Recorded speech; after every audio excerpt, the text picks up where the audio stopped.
planet Earth. In 4,500 million years, our world has gone through many natural changes.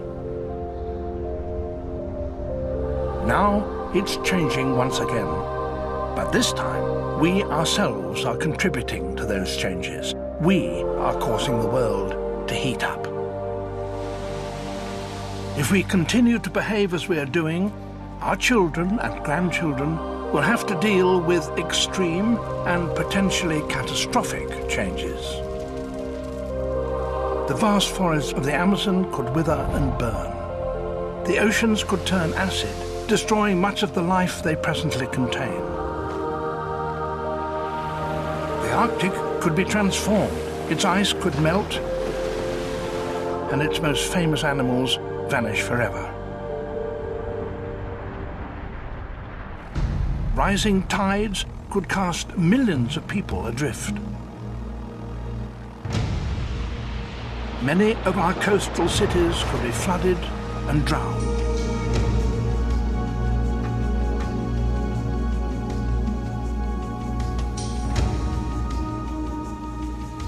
We still have time. There are ways to minimize these changes if we all choose now to adopt them. But the next few years will be crucial. If we miss our chance, the future may be grim indeed for life on planet Earth.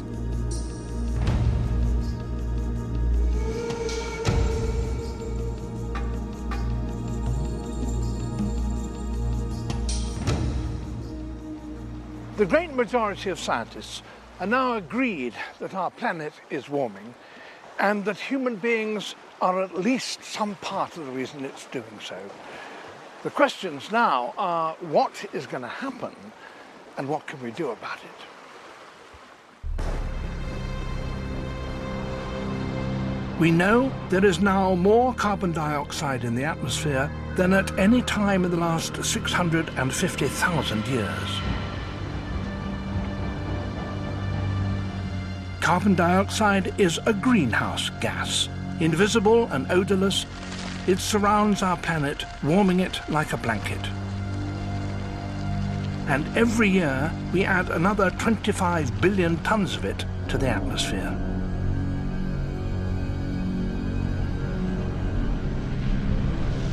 As the blanket gets thicker, the planet gets warmer. That was the forecast for 2006, and this may well be the forecast in 2050. Yes, you're not hearing things, 44 years from now, and it will probably be another scorcher. Now, temperatures in the early 21st century were record-breaking at 38 in London and 33 across Scotland, more par for the course nowadays, and quite a sultry night to come for many, with temperatures just outside London no lower than 26 degrees Celsius. And it's going to be followed by a scorcher of a day tomorrow. Again, the dry weather, the heat continues, so no relief from the drought in the southeast of England. Not great news for the gardeners. These longer growing seasons are not being matched by increased summer rainfall, unfortunately. The Midlands still dry.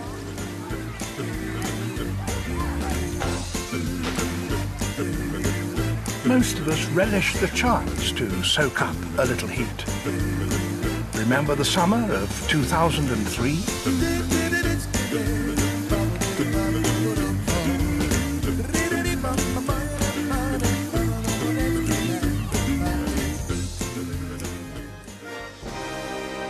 But that summer had a dark side.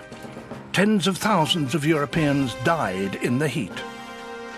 While summers like that are still rare, the odds are that by the middle of this century we'll get such a scorcher every other year.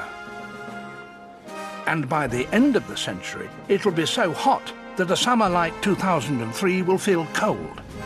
That sounds frightening. Is it really true? We all would like to know for certain what will happen to our climate in the future, whether we'll be sweltering in a heat wave or inundated by floods. But scientists can only give us a range of possibilities, and what they're telling us is that our world will warm anywhere between 1.4 and 5.8 degrees Celsius in the next century. To put it another way, the impact of global warming will be somewhere between severe and catastrophic. Weather predictions of any kind are not easy, but at the Met Office's Hadley Centre, the forecasters have a particularly difficult problem. Clear sky and cloud. They're looking at what our climate might be like in 100 years from now, using a process called climate modelling. I mean, what are we talking about, 4 degrees in places? Climate models essentially have come out of weather forecasting models. What they really do is they lay out a series of options based on what we do about climate change. And it's up to us, it's up to humankind to decide which of those paths to follow. The modellers use one of the most powerful supercomputers in Europe, crunching 10 billion calculations every second. It's like a flight simulator for the future climate.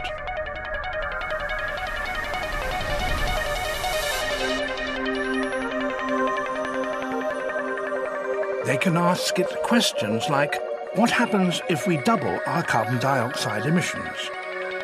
Or how hot will it get? Overall, it looks as if we're in for a bumpy ride. There are many climate models across the world now. They all, for example, agree that greenhouse gases are going to warm up the system, and by similar amounts.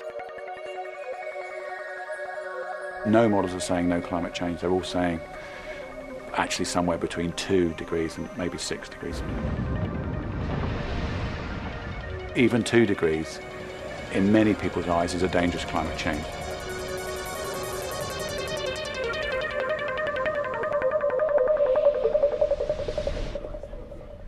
Six-degree warming over 100 years would be such a rapid warming that it would be very difficult to see how that wouldn't damage things irreparably. To help me visualise what is in store for us, Peter Cox invited me to see a film. This is a vision of how and where the world will heat up if we continue down the path we're now on. This prediction suggests that by the year 2100, the south of England will have an average temperature lift of 2 degrees. Yeah. Most people would think, well, that wouldn't be too bad. I mean, maybe the south of France has come to southern England. Well, it will be warmer, there's no doubt it'll be warmer, but there are obviously many aspects to climate change. In southern England particularly, we're concerned that we'll have drought conditions, so summers will get quite a lot hotter and drier. And again, people might think that was fine. But also we expect changes in the extreme events, more stormy conditions, more flood conditions. There's a lot more to the problem than just the warming. It has been much drier in recent summers, but when we do see the rainfall, it's very intense. And again, just about anywhere during the day could have some localised flash flooding from those torrential thunderstorms. And it's going to be a pretty sultry day in Scotland as well. The Met Office believes that in the future, when it does rain, it will pour. Some places in Britain, especially in winter, are forecast to be 5 times more likely to flood.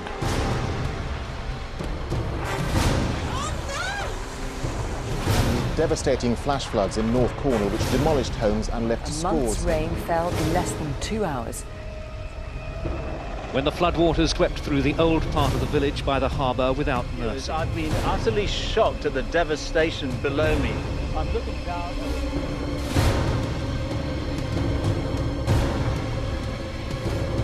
Sergeant Shuey Thompson of the Royal Air Force was among the rescue teams who saved 100 people during the 2004 Boscastle flood.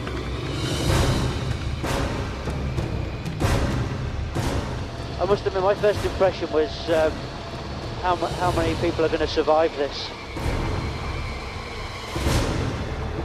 As our climate changes, extreme events like Boscastle are more likely, and emergency services are already preparing for them.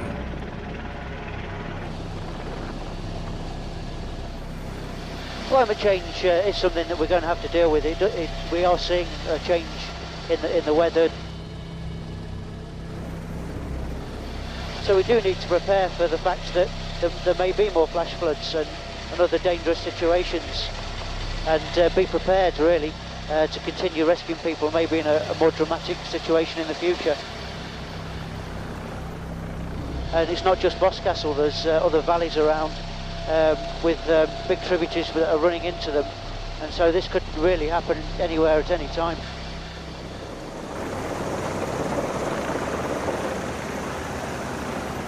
We have always built our houses and roads with the weather in mind, but the continued effectiveness of our structures is something we can no longer take for granted.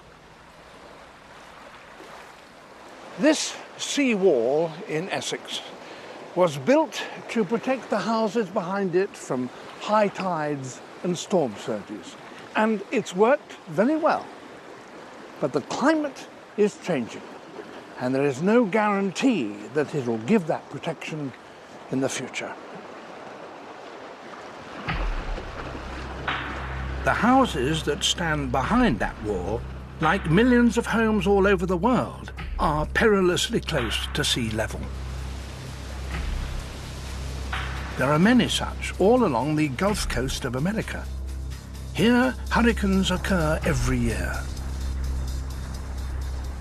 In August 2005, many citizens of New Orleans thought Katrina was just another.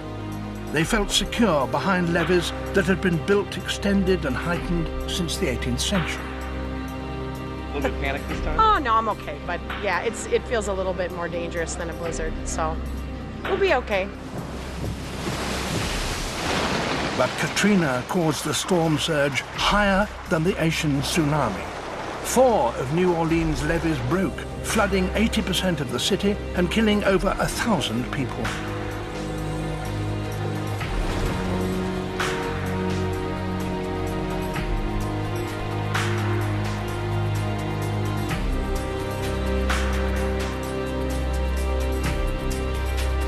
Man, how do you get a house in that sort of a position? Hurricane expert Greg Holland thinks we need to be fortifying our defences and preparing for the future now.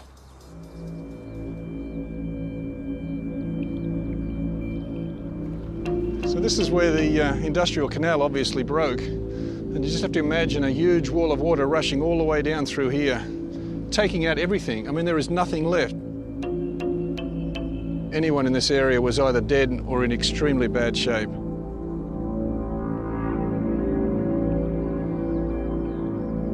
Imagine the sort of crash you'd have to have on a highway to actually do this sort of damage. Incredible. The worrying thing is that all the damage we see here was due to Hurricane Katrina, which wasn't a particularly powerful hurricane. Think of the potential future destruction with the much more powerful hurricanes that are likely to occur with climate change. The damage that we see around us here tells me that the future is here, and we really do need to take appropriate action now. On the other side of the world, many Australians are also going to have to find new ways of fighting an old enemy. Here, it isn't rising seas, it's fire. Our concern about climate change is that something appears to be happening. We're not sure what it is. Bushfires are part of the Australian phenomenon. They've been around for millions of years. What's changing is the weather conditions and the volatility of the weather that's causing us real concern about how the fires behave, the frequency of the fires.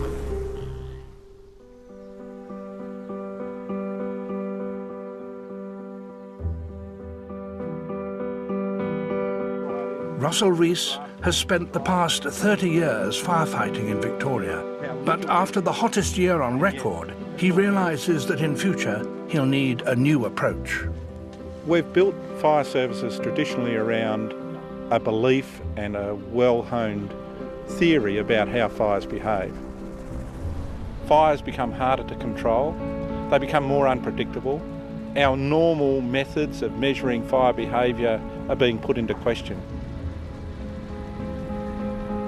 If things are changing, then we have to rethink that. We have to rethink our resources, our tactics, our strategy, the whole way we go about it, so that we can defend and protect in this sort of change. In the future, there is even a chance that Britain could have its share of forest fires. I should imagine by the time we get to the middle of the century, there will be a significant risk, increased risk that is, of grass and forest fires, just because things are so bone dry following the dry weather and the heat, and there's no sign of that letting up either. And talking about heat and potential forest fires as well, let's head to Europe.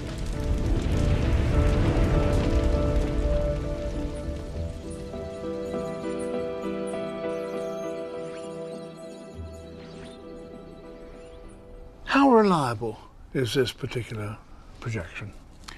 It depends on where you look. I think if you look over the next few decades, most models would agree on the warming that we're likely to see.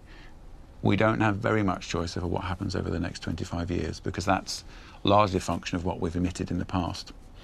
And so that sort of warming of 1 to 2 degrees across the UK, for example, is almost inevitable now. Whether we end up at 4 or 5 or 6 is still very much in our control.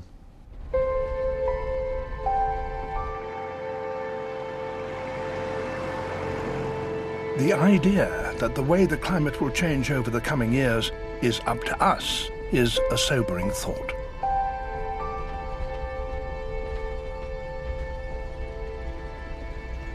We know that human activity on a large scale, massive deforestation, the near universal use of fossil fuels is changing the climate. But can anything that you or I do individually, can that have an effect? Well, over half the carbon dioxide produced by mankind comes from our domestic activities. Meet the Carbons. They're a fictional family living somewhere in the Western world.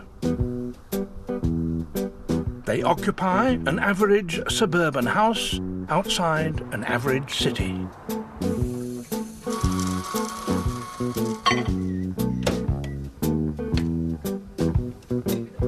The Carbons depend on an average amount of electric power.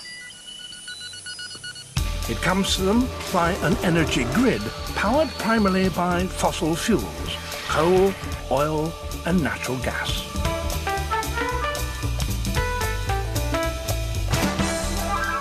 The Carbons are not bad people. Girls, you want coffee pancakes? But as Westerners, they have one of the most energy-hungry lifestyles on the planet. Girls? What's for breakfast? Yeah. Pancakes, daddy cakes. Which one, pancake?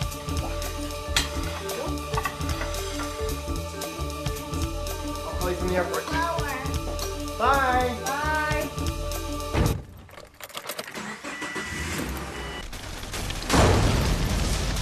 Mr. Carbon's car, like most, spews out a lot of carbon dioxide.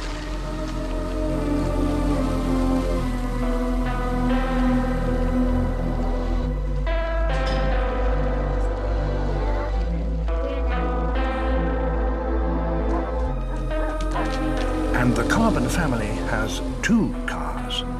Every year between them, they pump a staggering 20 tons of carbon dioxide into the atmosphere. 10 tons per car.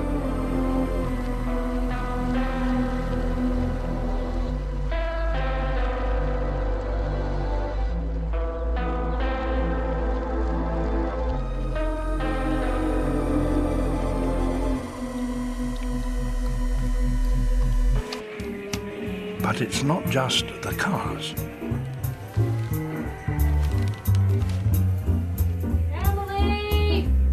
Running the Carbons family home with all its comforts uses almost as much energy as their vehicles do.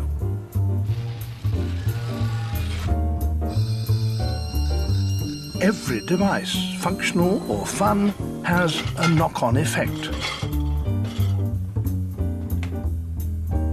At the power plant.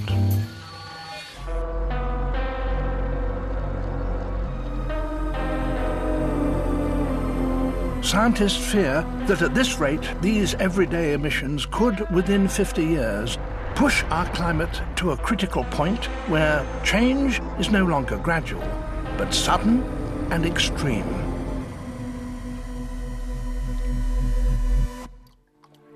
In the Arctic, thousands of miles away from the carbon's home, the ice is already melting.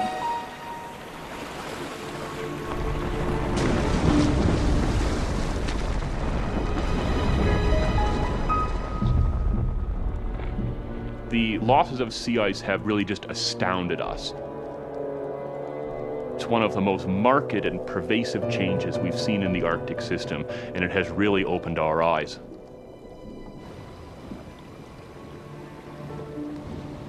If we compare the amount of Arctic sea ice we had back in about 1979 compared to what we have today, we've lost an area roughly twice the size of the state of Texas in 20 short years. This is really a remarkable pace of change that we've seen.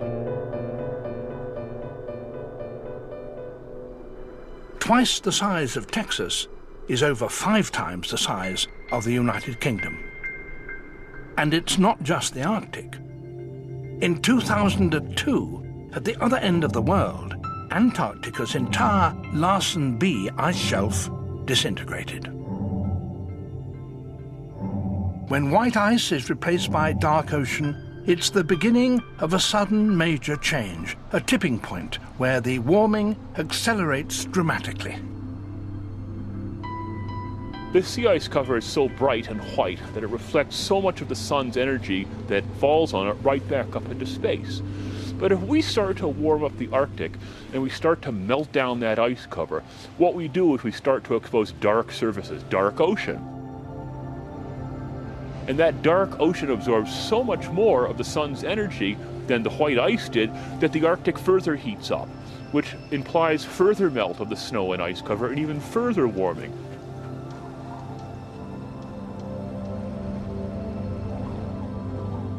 Some predict that the summertime Arctic could be completely ice-free as soon as 2070, and all that dark ocean will warm the planet even more.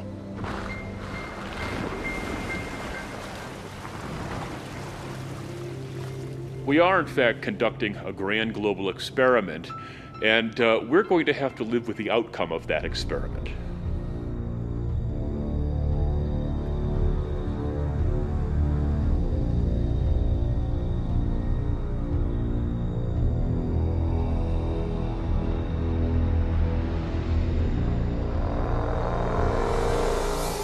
I don't know what human beings will react to that, but obviously the natural world will have great difficulty indeed in migrating to keep pace with that over a century. That's absolutely right, and that's one of the biggest concerns. It's happening now, of course, isn't it? I mean, Mediterranean species are coming into Britain. Yes. But the ones at the very top, in the Arctic, they've got nowhere to go. That's right. And that's also true with species migrating up mountains, of course.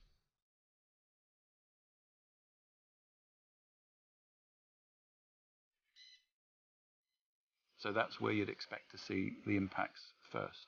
And I think there's already evidence of that occurring. On mountains? Yeah, of mountain species changing. And presumably a great number of those plants, species of plants and animals, will disappear. That's the worry, yeah. The planet will change. I think whatever happens now, the planet is going to change. The question is, can we give it a soft landing?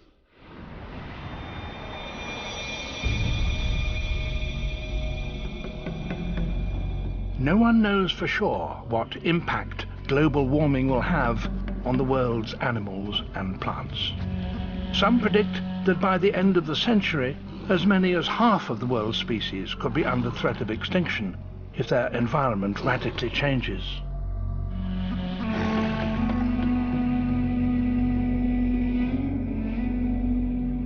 Animals with a particularly specialized way of life, like South America's spectacled bear, are just one of hundreds of mountain species at risk as the Andes heat up.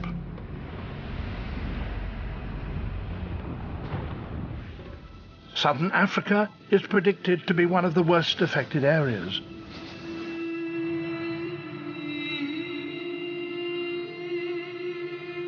Here and elsewhere, animals will be forced to try and migrate en masse as their habitat is transformed.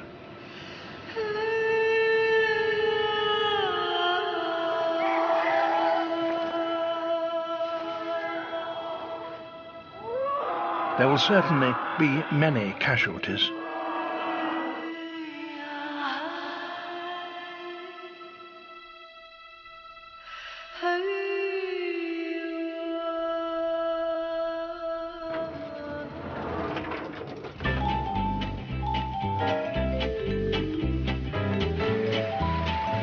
There's no threat of extinction in the carbon's house. On the contrary, there is plenty of food here. Often, it will have crossed continents by the time it reaches their kitchen.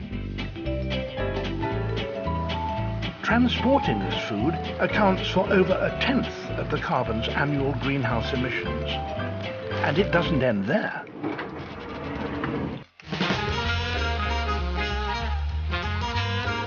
More carbon dioxide is produced by the carbon's rubbish.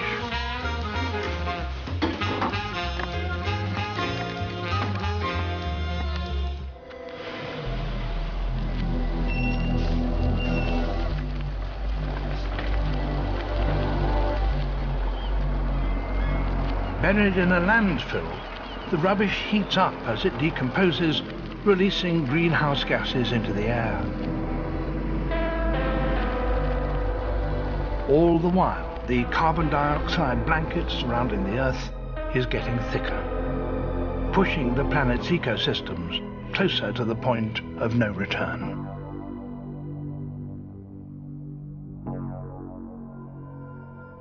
Let's look at Amazonia. Yeah. What's happening now?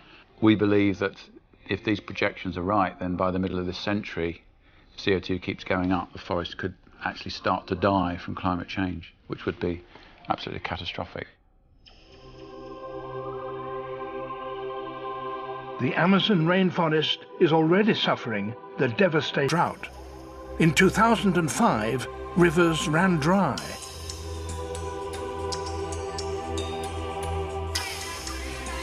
And scientists like Dan Nepstad have now discovered that the forest is facing a previously unimaginable threat. For decades and decades, it was thought that these forests don't catch fire. And then some researchers started finding charcoal in the soil of forests deep in the Amazon of Venezuela. We had to alert the government that they had a major catastrophe on their hand, and the initial response was, no, it can't be. These forests won't catch fire. But more and more, as the droughts get more and more severe, we see these forests being pushed over the edge. Nepstad has already found evidence which points to a devastating future for the greatest forest on Earth.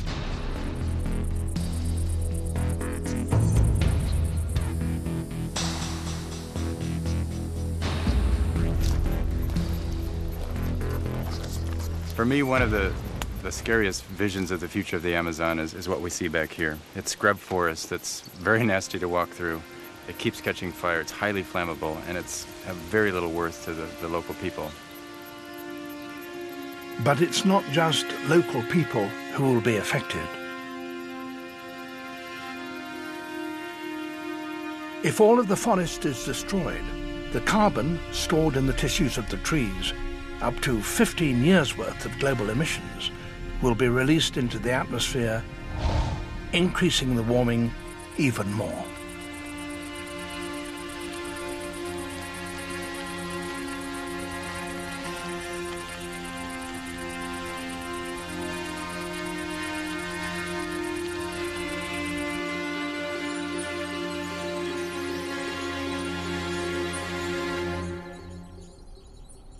So that's one of these tipping points in the climate system where you could get to a carbon dioxide level where the forest is not sustainable, and that therefore means you get even more carbon dioxide and further climate change. It is a tipping point.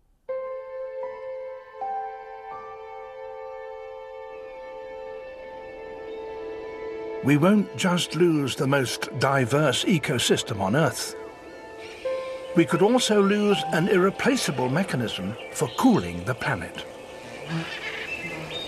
We almost might think of it as the world's great air conditioner. That is, it takes in all of this sunshine, and it converts about half of that sunshine into water vapor. And in doing that, it's cooling off the planet, and it's big enough to actually have an effect at the scale of the entire planet. The Amazon may not be here. It's frightening to me.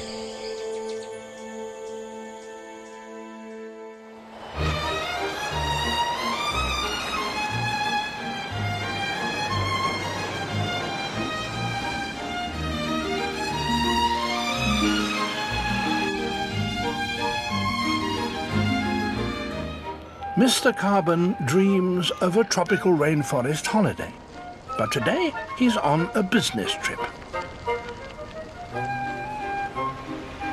But when he flies, he's contributing to the fastest growing source of carbon dioxide. Even with plans for more efficient engines, emissions from aeroplanes worldwide are set to double in the next 25 years.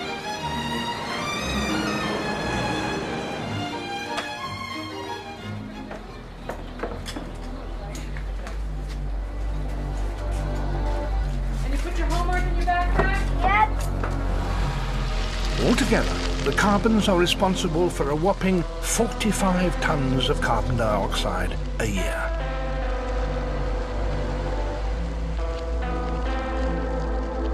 In cities all over the developed world, millions of ordinary households produce great quantities of carbon dioxide simply by going about their daily lives.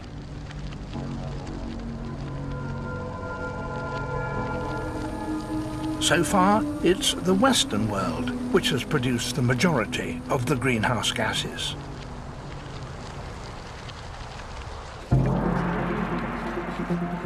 But that is set to change.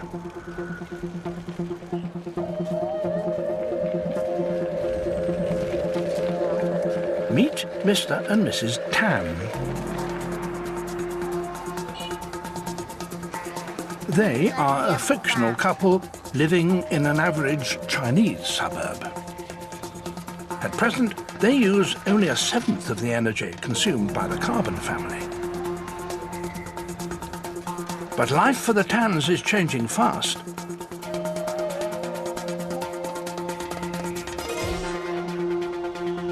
And they, together with 1.3 billion Chinese, are heading for a more energy-intensive lifestyle.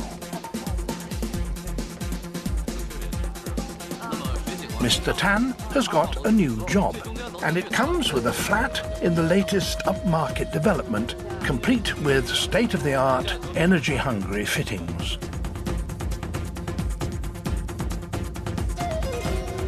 To fuel their economic boom, China has one main cheap source of energy: coal.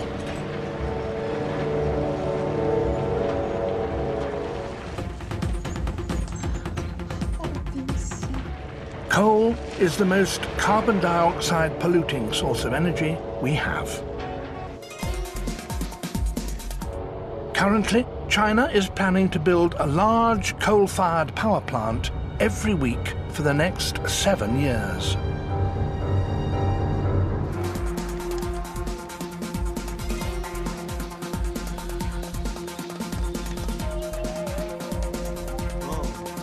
In as little as 20 years, China is likely to become the world's #1 greenhouse gas emitter.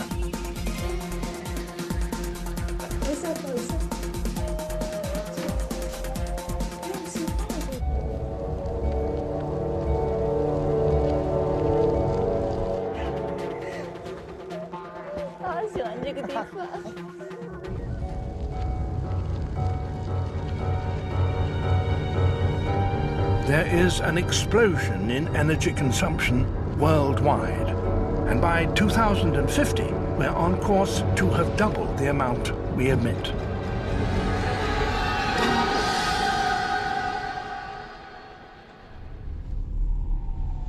All the carbon dioxide we produce doesn't stay forever in the atmosphere.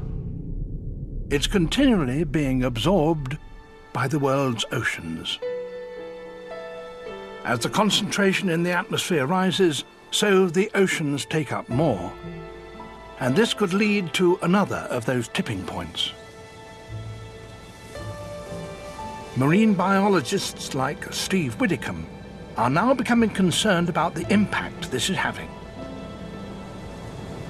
Now that carbon dioxide does not stay up in the atmosphere. Almost half of it is dissolving into the oceans. The result of that is that our surface oceans are becoming more acidic. When carbon dioxide dissolves in water, it raises the acidity. And that could be lethal for many of today's sea creatures.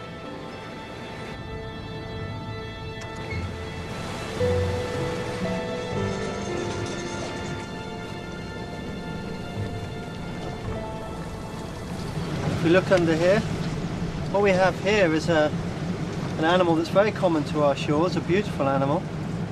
This is a sea urchin. This poor creature is going to be hit in two ways. Firstly, the acidity of the ocean will mean that its shell will dissolve. And secondly, the chemicals it requires to build that shell are going to be in short supply. Here we have another animal which is actually closely related to the sea urchin. This is the spiny starfish. And the kind of effects that could have on animals such as the starfish and the sea urchin could be that the animals have difficulty in creating their skeletons. They will also have difficulty in feeding, in reproducing. Acidification poses a threat not only to individual species, but to an entire food chain. Plankton are floating plants and animals, some of which are microscopic in size. But they're so numerous that when they bloom, they can be seen from space.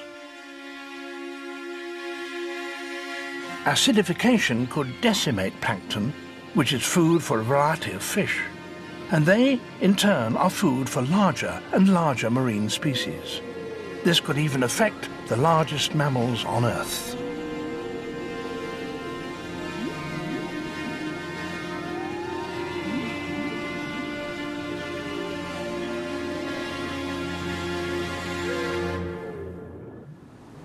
The effects of acidification could be felt far beyond the oceans. Millions of people around the world rely on marine life for their survival. I mean, this is almost like a warning. This is what happens if we don't mend our ways as a species. We have a lot of choice. Humankind has a lot of choice over where we end up by the end of the century, because it's very much dependent on how much CO2 we emit between now and the end of the century.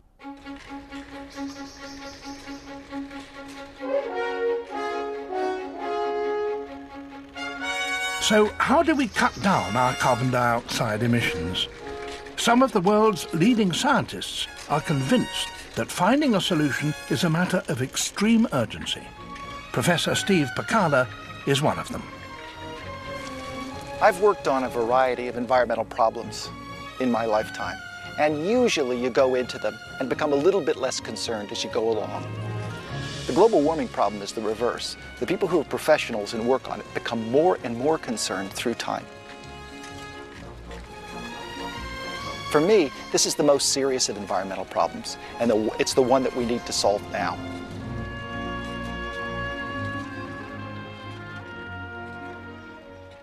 If this is the amount of greenhouse gas that we emit into the atmosphere every year today, then 50 years from now, we're going to be pumping out twice that much. And to solve the problem of global warming and to prevent the atmospheric blanket from more than doubling, what we need to do instead is to freeze emissions at the current level for the next 50 years.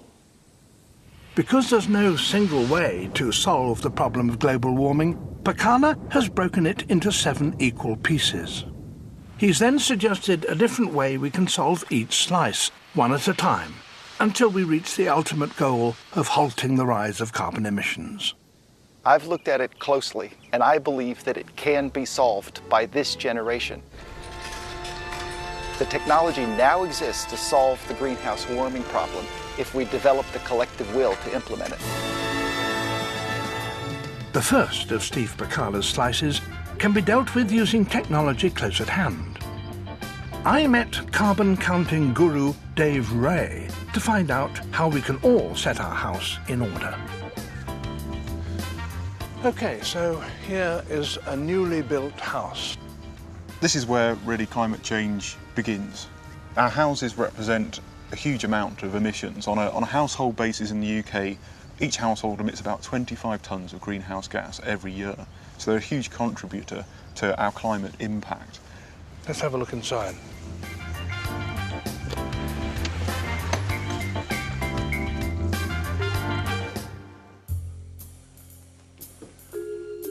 So this is a prime example of a lot of energy use going on in the home and actually a lot of wastage. What, this thermostat? Absolutely, yeah.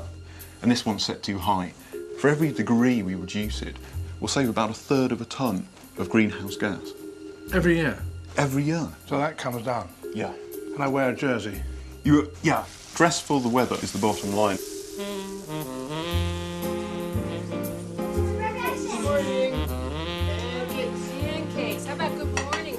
So the Carbons, bundled up for the winter, have turned their thermostat down 3 degrees.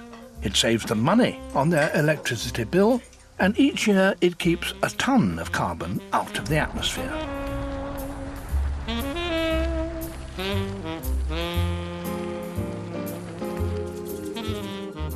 Television. Yeah, this is a big one. Now, if we look at some of these gadgets down here, we've got lots of little lights. They're using energy even when you're not watching television, and together in the average home they're now accounting for about 10% of our electricity use, all these things on standby power. So they're draining electricity from the grid. 10% of all household Electricity, yeah. Goes on complete waste, simply standing by. It's basically electricity just to power little lights. I have to say I had no idea it was as high as that. The rule of thumb is, if you finish using something, then turn it off.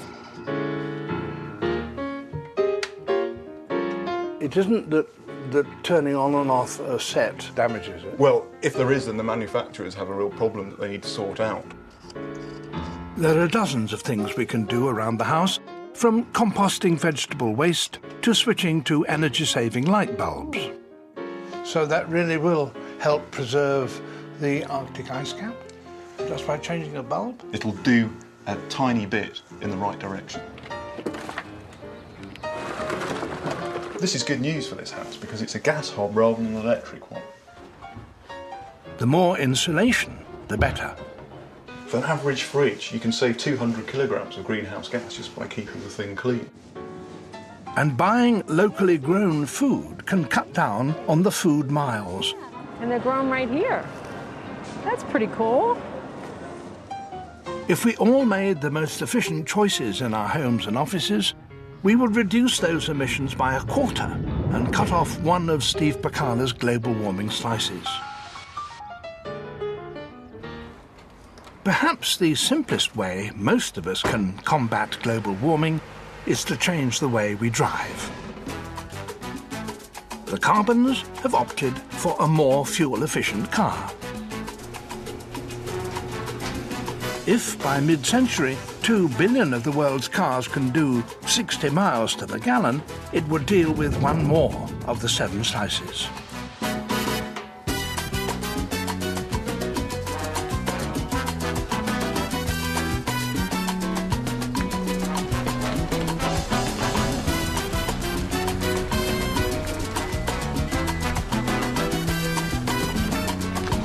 Or if we all drive half as much as we do now, which might mean using public transport instead, we will also plus a slice.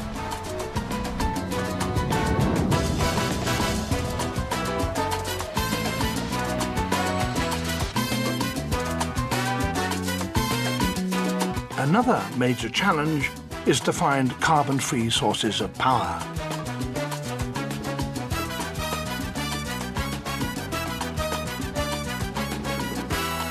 However controversial, tripling the world's nuclear power would cut our emissions by a further slice.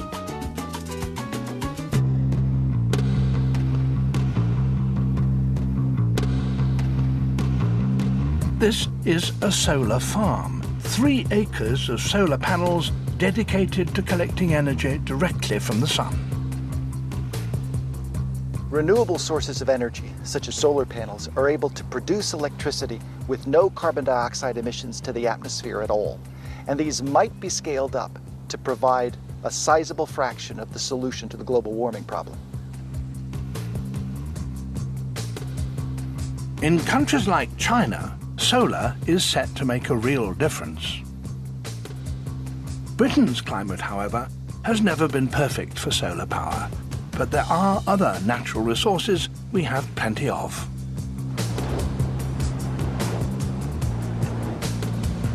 Our country is the windiest place in Europe.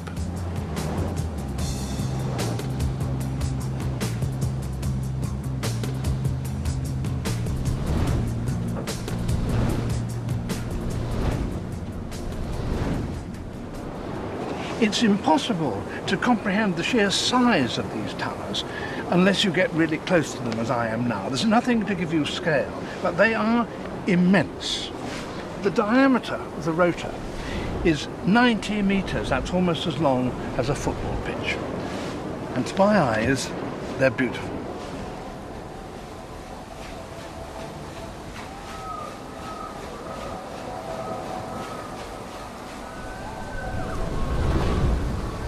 What's best about them is that once running, they don't give off carbon dioxide.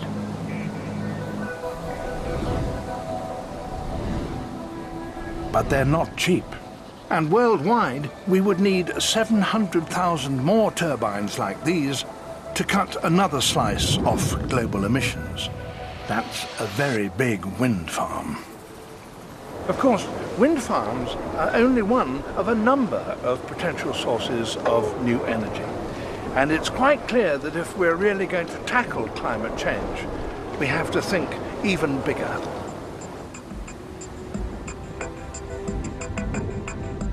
Steve Pacala believes strongly that the technology we already have can save us. He's on his way to visit one of the newest techniques, and they don't get much bigger than this.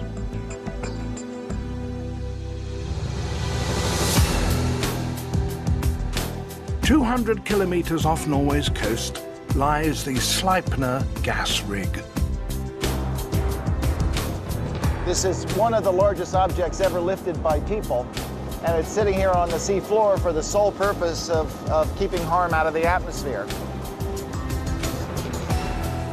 The people who extract fossil fuels like oil and gas have now come up with a way to put carbon dioxide back underground. Already, every year, 1 million tons of carbon dioxide are being pumped down into the rocks hundreds of meters below the seabed. The Norwegians have estimated that we could store all of Europe's carbon dioxide emissions for the next few hundred years in this way. But we would need several thousand of these rigs around the world to get another slice closer to the solution. This isn't a magic bullet. This is maybe 15% of the solution for the next generation or so. What really has me worried is the number of things that we don't yet fully understand that I call monsters behind the door. This is exactly the kind of technology that could keep those monsters from ever coming out from behind their doors. It's going to give us an additional bridge to the future for our children and their children and their children. This is our watch, and we have to get it started so that we can leave them with a world in which the monsters are still behind the doors.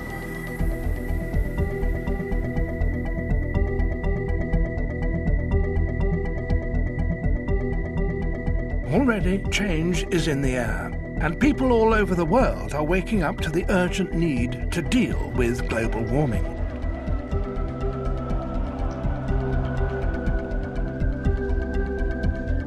Expanding economies like China are developing new technologies to combat increasing emissions and are encouraging the people to get involved in tree planting.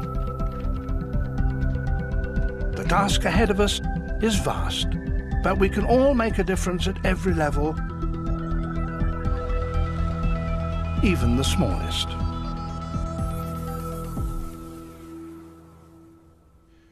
All right, well now let's get this clear. It's not about stopping making ourselves cups of tea. We're talking about living the life more or less as we've lived it before, but more efficiently. Yeah. Waste is the source of the trouble, not actually living. No. Please make me a cup of tea. Certainly will. So the first thing I'm going to do is, we don't fill it with water, obviously, we just need water for 2 mugs.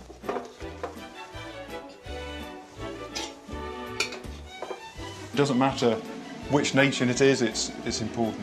Don't waste it.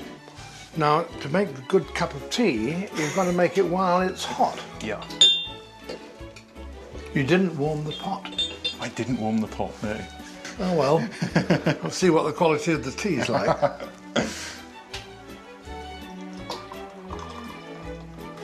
Cheers. Any good? Rotten.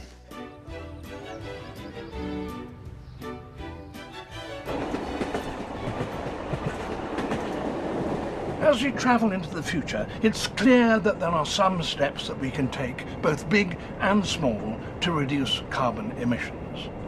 But because we're talking about the future, we can't be sure where we are going. But one thing is certain, if we do nothing, we'll end up in deep water. If we continue to warm our planet, we may accelerate the meltdown of the world's ice, resulting in a catastrophic rise in sea level.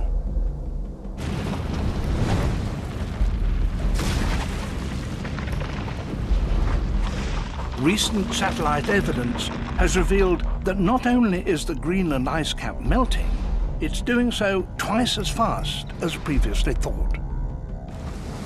Scientists now fear that we are approaching the tipping point, where the complete meltdown of Greenland's ice is inevitable.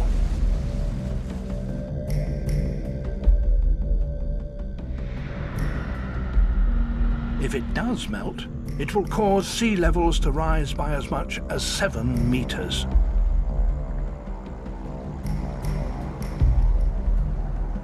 This may take centuries, but it should surely concern us all that our actions today could condemn the future world to disaster.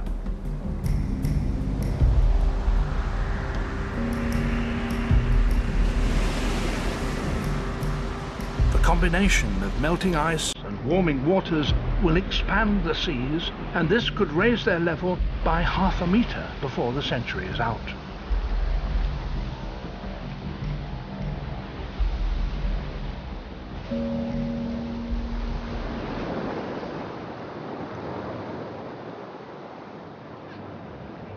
When you remember that half of humanity inhabits the coastal zones around the world, sea level rise is a frightening prospect.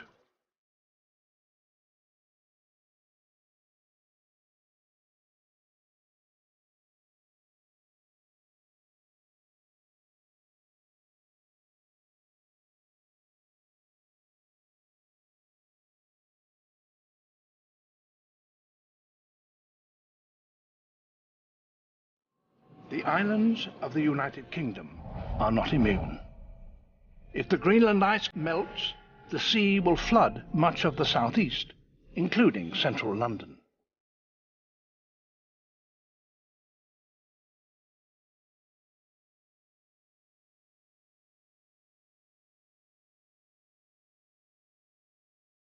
In fact, many of the world's most famous cities would be engulfed by the ocean.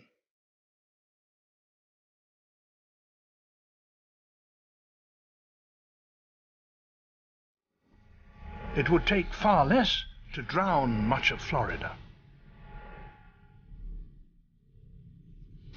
With just a 5-meter rise, much of the state would be submerged, and the city of Miami would be 50 miles offshore. The same rise would wipe half of Bangladesh, home to 120 million people, almost entirely off the map. Millions of people would be displaced.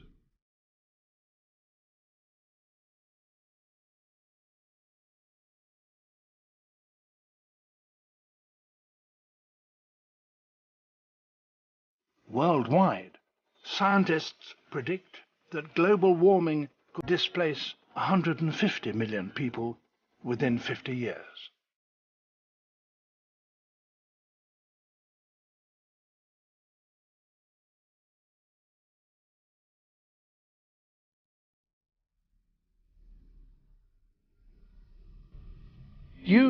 You spend your working life pondering on this kind of change and this kind of effect.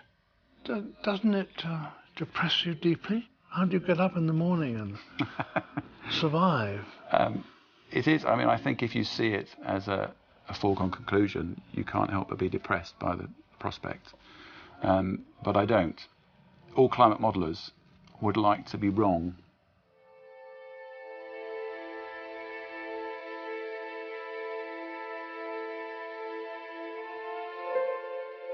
So when I look at these, if I just believed that was an inevitability, I would undoubtedly be very depressed. Not necessarily for myself, because in the next decade or so, we can probably deal with it. But certainly for my kids and ultimately for my grandchildren, it would be an extremely depressing prospect. But I still think we can do something about it. That's the big challenge now, is to get some action on behalf of future generations to avoid some of these worst impacts.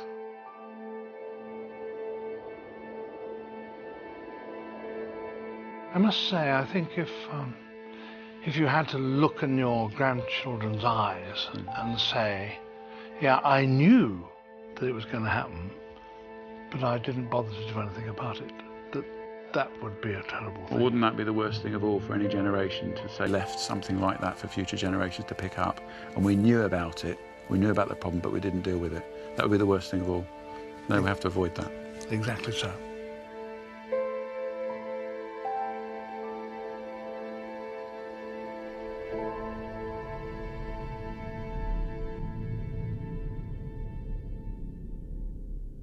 In the past, we didn't understand the effect of our actions.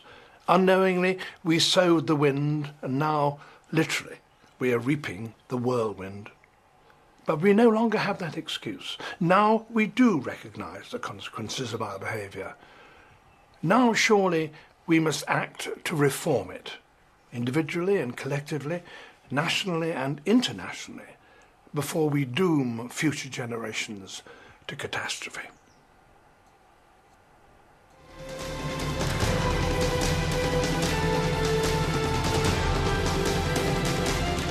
For a free guide about climate change and more about Open University programmes, call 0870 942 1342 or go to bbc.co.uk/climatechaos.